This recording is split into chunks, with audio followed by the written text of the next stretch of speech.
दोस्तों, इस वीडियो में हम बात करेंगे साउथ फिल्म इंडस्ट्री के एक ऐसे एक्टर के बारे में जिसके बिना साउथ फिल्मों के अंदर कॉमेडी की कल्पना कर पाना भी बहुत मुश्किल है।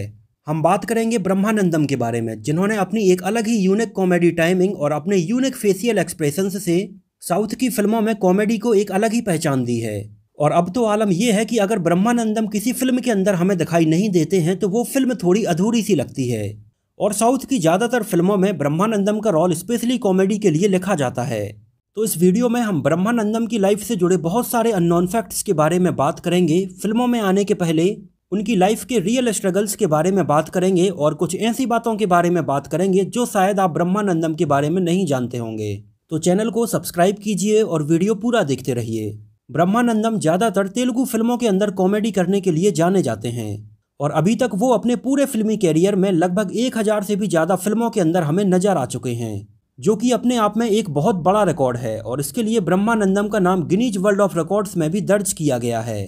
ब्रह्मानंदम का ये नाम गिनीज वर्ल्ड ऑफ रिकॉर्ड्स में किसी जीवित एक्टर के सबसे ज़्यादा स्क्रीन क्रेडिट के तौर पर नजर आने के लिए लिखा गया है। लेकिन क्या आप जानते हैं कि ब्रह्मानंदम फिल्मों में आने के पहले एक कॉलेज में प्रोफेसर के तौर पर पढ़ाते थे और उनका पूरा नाम कनेगंती ब्रह्मानंदम है। ब्रह्मानंदम का जन्म 1 फरवरी सन 1956 को आंध्र प्रदेश के गुंटूर जिले के सत्तेनापल्ली में हुआ था। उनका परिवार एक बहुत ही मध्यम वर्गीय परिवार था, जिनका फिल्म लाइन से दूर दूर तक कोई भी लेना देना नहीं था। ब्रह्मानंदम की शुरुआती पढ़ाई सत्तेनापल्ली के ही एक स्कूल से कंप्लीट हुई और अपने स्कूल टाइम से ही ब्रह्मानंदम स्कूल की कल्चरल एक्टिविटीज़ में मिमिक्री आर्टिस्ट के तौर पर कई बार पार्टिसिपेट किया करते थे। और ब्रह्मानंदम की मिमिक्री करने की ये स्टाइल स्कूल में उस टाइम पर लोगों को भी काफ़ी पसंद आती थी। अपनी स्कूल की पढ़ाई कंप्लीट हो जाने के बाद ब्रह्मानंदम ने आंध्रा यूनिवर्सिटी से तेलुगु लिटरेचर से अपना ग्रेजुएशन और पोस्ट ग्रेजुएशन कंप्लीट किया। और उस टाइम पर ब्रह्मानंदम इतने आगे तक पढ़ाई करने वाले अपने दूर दूर तक के रिश्तेदारों और अपने आसपास के गांव के बहुत ही चुनिंदा लोगों में से एक थे। और अपने कॉलेज के दिनों में भी ब्रह्मानंदम को अपनी मिमिक्री और थोड़ी बहुत कॉमेडी करने के लिए काफ़ी सराहना मिलती रहती थी। और आगे चलकर ब्रह्मानंदम ने तेलुगु लिटरेचर के लेक्चरर के तौर पर एक कॉलेज पढ़ाने के लिए ज्वाइन कर लिया। और टीचिंग के साथ ही साथ ब्रह्मानंदम अपने कॉलेज के स्टूडेंट्स को अपनी यूनिक कॉमेडी टाइमिंग और बहुत सारे दूसरे एक्टर्स की मिमिक्री करके गुदगुदाया करते थे। ब्रह्मानंदम के कॉलेज में पढ़ाने का ये सिलसिला लगभग 10 सालों तक चला और इसके साथ ही साथ ब्रह्मानंदम ने अपने यूनिक फेशियल एक्सप्रेशंस और कॉमेडी टाइमिंग के ऊपर ध्यान देकर उसको और भी ज़्यादा इम्प्रूव कर लिया था। और ब्रह्मानंदम की इस कॉमिक टाइमिंग और उनके यूनिक फेशियल एक्सप्रेशंस को एक फंक्शन के दौरान तेलुगु फिल्म इंडस्ट्री के जाने माने डायरेक्टर जांध्याला ने नोटिस किया, जो कि उस टाइम पर एक आहाना पेलंता नाम की एक कॉमेडी फिल्म बनाने का प्लान कर रहे थे। और ब्रह्मानंदम को देखकर वो बहुत ज़्यादा इम्प्रेस हुए और उन्होंने अपनी फिल्म ब्रह्मानंदम को वहीं पर ऑफर कर दी। और इस तरह से सन 1987 में फिल्मों में एंट्री हुई ब्रह्मानंदम की। ये फिल्म तेलुगु लैंग्वेज की एक ब्लॉकबस्टर फिल्म साबित हुई और ब्रह्मानंदम का फिल्मी कैरियर शुरू हो गया। और इस फिल्म के बाद से ब्रह्मानंदम को उस टाइम पर बहुत सारी फिल्मों के अंदर कॉमेडी के लिए ऐसे छोटे छोटे रोल्स में साइन किया जाने लगा। ब्रह्मानंदम की यूनिक कॉमेडी लोगों को काफ़ी पसंद आई और आगे चलकर ब्रह्मानंदम को एक साल के अंदर 40 से 50 फिल्में ऑफर होने लगी थीं। इन फिल्मों में ज़्यादातर ब्रह्मानंदम मेन हीरो के दोस्त बने हुए नजर आते थे। और चिरंजीवी ने उस टाइम पर ब्रह्मानंदम को लेकर ये बोल दिया था कि फिल्मों के अंदर कॉमेडी के लिए ब्रह्मानंदम कंपलसरी हैं और जिस फिल्म के अंदर ब्रह्मानंदम नहीं होते हैं वो फिल्म ब्रह्मानंदम के बिना अधूरी लगती है। ये ब्रह्मानंदम के लिए एक बहुत बड़ा कॉम्प्लीमेंट था जो कि चिरंजीवी जैसे एक बड़े एक्टर ने उन्हें दिया था। आगे चलकर ब्रह्मानंदम ने लक्ष्मी से शादी की और उनके 2 बेटे हुए, राजा गौतम और सिद्धार्थ, जिनमें से उनके बड़े बेटे राजा गौतम सन 2004 में आई फिल्म पल्ला किलो पेली कुटरू से फिल्मों में अपना डेब्यू कर चुके हैं। ब्रह्मानंदम को आगे चलकर सन 2009 में इंडियन सिनेमा में उनके कंट्रीब्यूशन के लिए पद्मश्री अवार्ड से भी नवाजा गया था। और आज ब्रह्मानंदम इंडिया के कुछ one of the best comedians में से एक हैं, जो कि फिल्मों में काम करने के लिए 70 से 80 लाख रुपए से लेकर कभी कभी 1 करोड़ रुपए तक चार्ज करते हैं।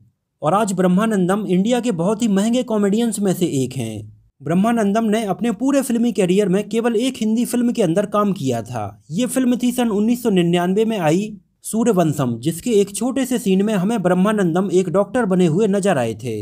हालांकि फिल्म सूर्यवंशम को साउथ के जाने माने डायरेक्टर EVB सत्यनारायण ने डायरेक्ट किया था और फिल्म के अंदर साउथ के बहुत सारे एक्टर और एक्ट्रेस नजर आए थे। इस वजह से उन्होंने ब्रह्मानंदम को इस फिल्म के अंदर इस कॉमेडी रोल के लिए साइन किया था। हालांकि इसके बाद एक बार और सन 2015 में आई फिल्म वेलकम बैक में एक छोटे से रोल के लिए ब्रह्मानंदम को अप्रोच किया गया था, लेकिन किसी कारण से ब्रह्मानंदम उस टाइम पर इस फिल्म के अंदर काम नहीं कर पाए थे और फिल्म सूर्यवंशम अभी तक की ब्रह्मानंदम की एकमात्र हिंदी फिल्म है। ब्रह्मानंदम की तेलुगु फिल्मों के हिंदी डब्ड वर्जन में हमें उनकी एक बहुत ही अलग और बहुत ही यूनिक आवाज़ सुनने के लिए मिलती है, जो कि फिल्म के अंदर ब्रह्मानंदम के कैरेक्टर से काफ़ी मैच करती है, लेकिन ये आवाज़ ओरिजिनली ब्रह्मानंदम की नहीं है। ब्रह्मानंदम की हिंदी आवाज़ को ज़्यादातर सौरभ चक्रवर्ती, विनोद कुलकर्णी और कभी कभी ओमी शर्मा जैसे डबिंग आर्टिस्ट डब करते हैं। इनकी कुछ यूनिक डबिंग आवाज़ को आप यहाँ पर देखकर पहचान सकते हैं, जैसे सौरभ चक्रवर्ती की आवाज़ है, हेलो, वो लड़की मेरी बीवी है, आज लाइन मारोगे, कल लव लेटर दोगे और गोवा ले जाकर पैर भारी करके छोड़। और ब्रह्मानंदम के लिए विनोद कुलकर्णी की आवाज़ है, उसी वक्त आपकी कार को आते देखा, इसने उसी वक्त सिगरेट नीचे फेंक दी, बदबू को छिपाने के लिए सर इसने तुलसी खाई। ब्रह्मानंदम को खाना पकाने का बहुत शौक है और कभी कभी वो फिल्म के अंदर काम करने वाले अपने सह कलाकारों के लिए खुद ही घर से खाना पका कर ले जाते हैं। इसके अलावा ब्रह्मानंदम अपने फ्री टाइम में बहुत सारी धार्मिक किताबें पढ़ना पसंद करते हैं। आप में से शायद बहुत कम लोग ये बात जानते होंगे कि ब्रह्मानंदम एक बहुत अच्छे कॉमेडियन के साथ ही साथ एक बहुत अच्छे मूर्तिकार भी हैं और अपने खाली समय में वो बहुत सारी मूर्तियां बनाते रहते हैं। साथ ही साथ अपने खाली समय में आज की करंट सिचुएशन को लेकर ब्रह्मानंदम बहुत सारी पेंटिंग्स भी बनाते रहते हैं, जिसके जरिए वो अपने मन की बात लोगों के सामने शेयर कर पाते हैं। हालांकि ब्रह्मानंदम को कई बार उनके व्यवहार के लिए क्रिटिसाइज भी किया गया है। ब्रह्मानंदम के साथ फिल्मों में काम करने वाले कई लोगों का ये कहना है कि ब्रह्मानंदम बहुत ज़्यादा एटीट्यूड में रहते हैं और अपने सह कलाकारों और जूनियर आर्टिस्टों के साथ वो कभी कभी बदसलूकी भी कर देते हैं। इस तरह के कई आरोप ब्रह्मानंदम के ऊपर समय समय पर लगते रहे हैं। हालांकि फिल्मों के अंदर ब्रह्मानंदम हमेशा एक कॉमेडियन के तौर पर हमें नजर आते हैं, लेकिन अगर रियल लाइफ की बात करें तो ब्रह्मानंदम रियल लाइफ में काफ़ी सीरियस रहते हैं। हाल ही में ब्रह्मानंदम की सन 2019 में मुंबई के एशियन हार्ट इंस्टीट्यूट के अंदर उनकी हार्ट की बाईपास सर्जरी की गई थी, जहां पर ब्रह्मानंदम से मिलने महाराष्ट्र के गवर्नर से लेकर बहुत सारे लोग हॉस्पिटल पहुंचे थे। और ये ब्रह्मानंदम की फैन फॉलोइंग ही है, जो कि उनके हिंदी फिल्मों में ज़्यादा काम न करने के बावजूद भी उनकी हिंदी डब्ड फिल्मों के अंदर ही उनके काम को देखकर बहुत पसंद करते हैं। ब्रह्मानंदम अभी बिल्कुल ठीक हैं और लगभग 64 साल की एज में भी वो फिल्मों के अंदर निरंतर काम कर रहे हैं। ब्रह्मानंदम मीडिया से काफ़ी दूरी बनाकर रहते हैं और अपनी पर्सनल लाइफ में ही काफ़ी व्यस्त रहते हैं। ब्रह्मानंदम फिल्में बहुत कम देखते हैं, यहाँ तक कि जिस फिल्म के अंदर वो खुद काम करते हैं उस फिल्म के अंदर भी वो केवल अपने सीन बस देखते हैं, वो भी केवल इसलिए जिससे कि उन्हें पता चल सके कि उन्होंने फिल्म के अंदर कैसा काम किया है। इसके अलावा ब्रह्मानंदम को फिल्में देखने का ज़्यादा शौक नहीं है।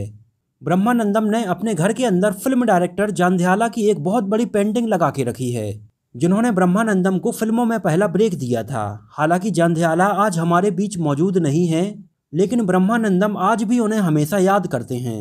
तो दोस्तों, ये तो बात हुई ब्रह्मानंदम की लाइफ से जुड़े बहुत सारे अननोन फैक्ट्स के बारे में।